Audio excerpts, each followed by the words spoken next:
Olá, que é a professora Fernanda. Então, nesse vídeo eu vou resolver para vocês aqui 3 exemplos, tá, do que a gente viu na aula de cálculo de quantidade de calor. Tá? Isso aqui é bem simples, porque vai envolver só, né, a tipo da substância, quantidade em massa e a variação de temperatura, tá? Que é, né, o que a gente viu no comecinho, antes de começar com as leis da termodinâmica. Então, no nosso primeiro exemplo aqui, né, a gente tem uma quantidade de 800 gramas de água, que está inicialmente a 100 graus Celsius. E aí eu quero saber quanto de caloria que essa água tem que perder para conseguir atingir 10 graus. E aí, como é água, e aqui a gente não está tendo mudança de fase, então é calor sensível, né, o calor específico da água nessa situação vai ser 1 caloria por grama graus Celsius. Repare que aqui, né, eu não estou no sistema internacional, mas nesses primeiros exemplos não tem problema, porque a gente vai só aprender a como calcular essa quantidade de calor. Então, o que eu vou fazer? Eu vou manter a massa aqui em gramas mesmo, porque, ó, o calor específico está em função de gramas. A temperatura vai ficar graus Celsius mesmo, porque ela está em função de graus Celsius. E aí, o calor que eu vou obter vai sair em calorias, tá? E não joules, nesse caso aqui. Então, o que acontece, né? Qual que é a fórmula que a gente viu? Quando a gente tem calor sensível, a fórmula dada para calcular é que o calor é igual a massa da substância vezes o seu calor específico e vezes a variação da temperatura. Tá? Lembra que variação é sempre temperatura final menos inicial. Tá? Aqui eu vou levar em consideração o sinal para a gente já ir acostumando com isso. Tá? Então, o que acontece? Quem que é a nossa temperatura inicial aqui? São 100 graus, que a água está inicialmente a 100 graus. E a nossa temperatura final são os 10 graus. Agora é só substituir, tá bem tranquilo. Então, a quantidade de calor aqui vai ser os 800 gramas, vezes o calor específico, que é 1, e vezes a diferença de temperatura, final menos inicial. Então, aqui vai ficar 10 menos 100. Então, na hora que eu fizer esse cálculo, né? Então, reparem que aqui vai dar menos 90. Eu vou considerar esse sinal aqui. Então, a gente vai ter um resultado negativo. Vai ficar menos 72 mil calorias. Ou, se eu quiser escrever mais compacto, isso aqui é menos 72 quilocalorias. Por que o sinal negativo? O que ele significa para a gente? Lembra da convenção de sinais que eu falo lá na aula? Sinal negativo quer dizer que eu estou retirando o calor, né, do meu sistema, da minha substância. Quando é positivo, quer dizer que eu estou adicionando calor nessa substância. Então, essa que é a convenção. Aqui é importante a gente acostumar, porque quando a gente faz balanço de energia, o sinal importa. Que lembra que conservação, balanço de energia, né, é fazer toda energia que entra igual a toda energia que sai. Então, o sinal importa. Então, aqui no caso, né, tô retirando o calor da água para conseguir atingir 10 graus. Bem, no nosso segundo exemplo, tá? Aqui a gente quer saber a quantidade de calor que eu preciso adicionar para levar a temperatura de 200 gramas de água de 20 graus até 80 graus. Então, é a mesma fórmula, porque ó, não tô com mudança de fase, então é calor sensível. Então, também vou trabalhar ainda com calor igual a massa, vezes calor específico, vezes a variação de temperatura. Só que agora, ó, a nossa temperatura inicial é 20 e a temperatura final 80. Então, vamos lá. A gente vai ter, então, que o nosso calor vai ser... Aqui eu já vou escrever direto, porque ó, a fórmula é idêntica. Né? Então, a massa nossa de água são 200 gramas. O calor específico é o mesmo, que eu tô trabalhando com água aqui, tá? Também no estado líquido, tá? Tá aqui entre 20 e 80 graus. Então, o calor específico continua sendo 1 caloria por grama grau Celsius. Então, é vezes 1, vezes a variação de temperatura. Final menos inicial. A final aqui é 80 e a inicial é 20. Então, eu vou ter uma diferença positiva. Então, na hora que a gente faz a conta aqui, a gente vai encontrar 12.000 calorias. Ou 12 quilocalorias.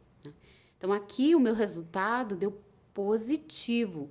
Por quê? Eu tô tendo que adicionar calor na água para ela conseguir sair de 20 graus e atingir 80 graus. Então, toda vez que eu tenho que elevar a temperatura, eu vou ter que adicionar calor. E a gente já viu que adicionar calor, o sinal é positivo. E aí, a gente tem o nosso terceiro exemplo aqui, tá? Também mesma coisa, bem tranquilinho.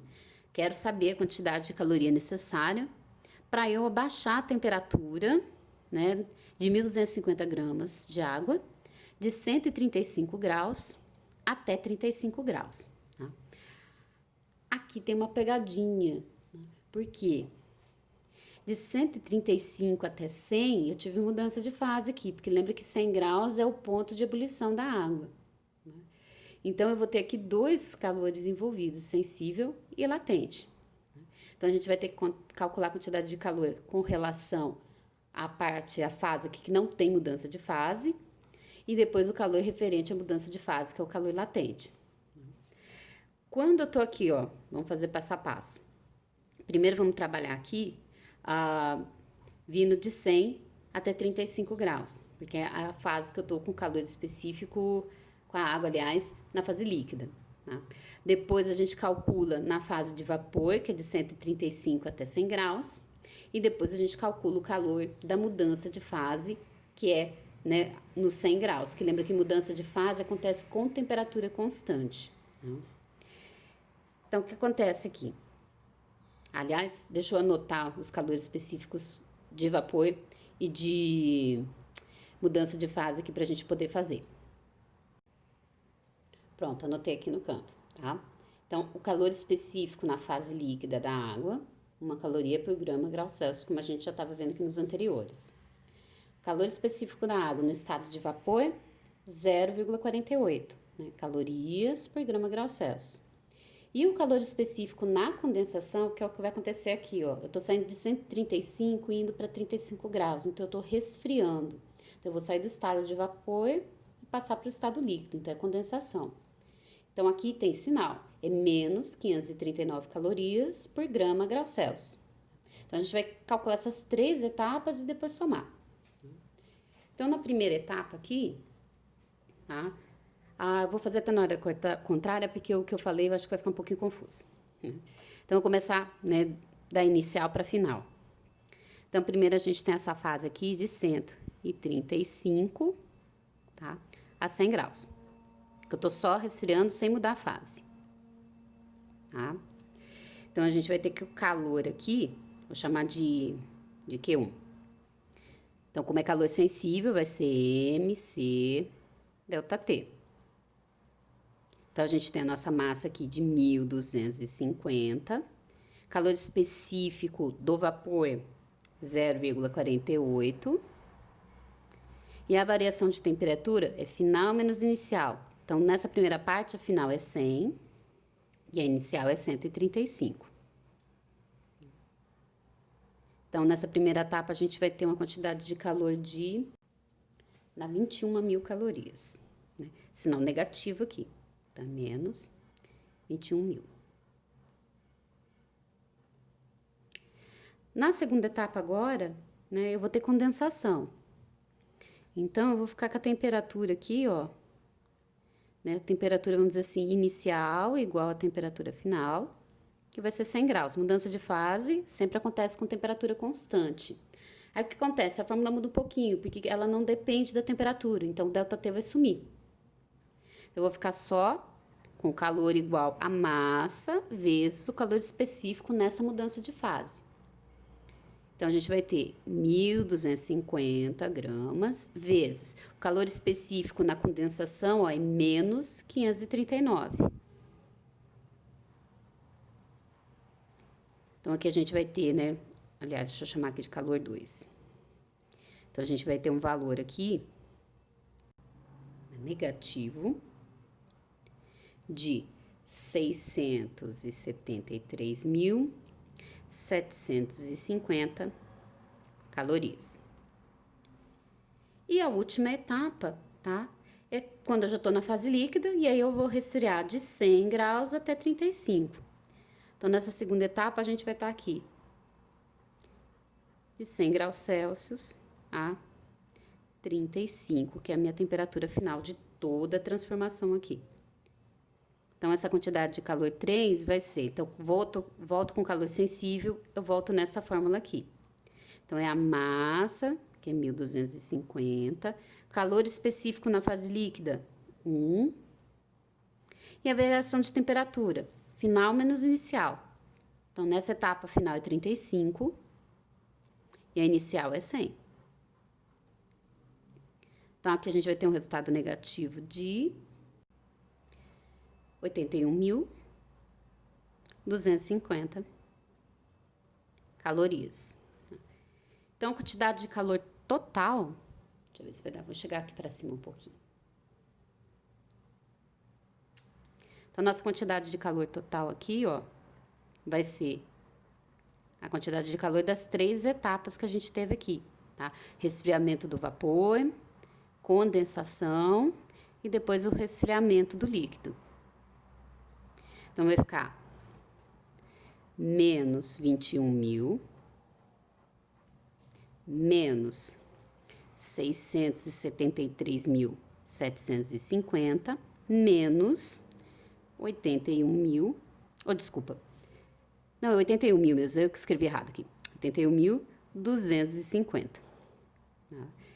Então, esse calor total aqui, minha folha acabou no espaço, ó. Vou botar de cá só pra gente enxergar melhor. Vou pôr aqui, vamos improvisar. Então, o nosso calor total aqui, retirado para fazer esse resfriamento, vai dar menos 776.000 calorias. Então, para eu conseguir, né, resfriar a água de 135 graus até 35 graus, eu vou ter que retirar toda essa quantidade de calor aqui, tá? Uma coisa que é interessante a gente reparar, né, é que aqui, ó, olha a diferença da quantidade de calor que eu tenho que trabalhar quando eu tenho mudança de fase com relação, né, às partes que eu não tenho que mudar a fase, né? Envolve uma quantidade de energia muito maior, tá? Porque eu preciso ter muita energia para fazer essa mudança de fase. Por isso que muitos equipamentos, para melhorar o rendimento, a eficiência, eles vão trabalhar com mudança de fase da substância. Porque aí eu consigo envolver mais energia, né, nessa transformação. Bem, então, né, espero que tenha ajudado aqui. Qualquer dúvida, então, vocês me mandem mensagem aqui no vídeo ou lá no site da disciplina, tá? Então, o nosso próximo exemplo aqui.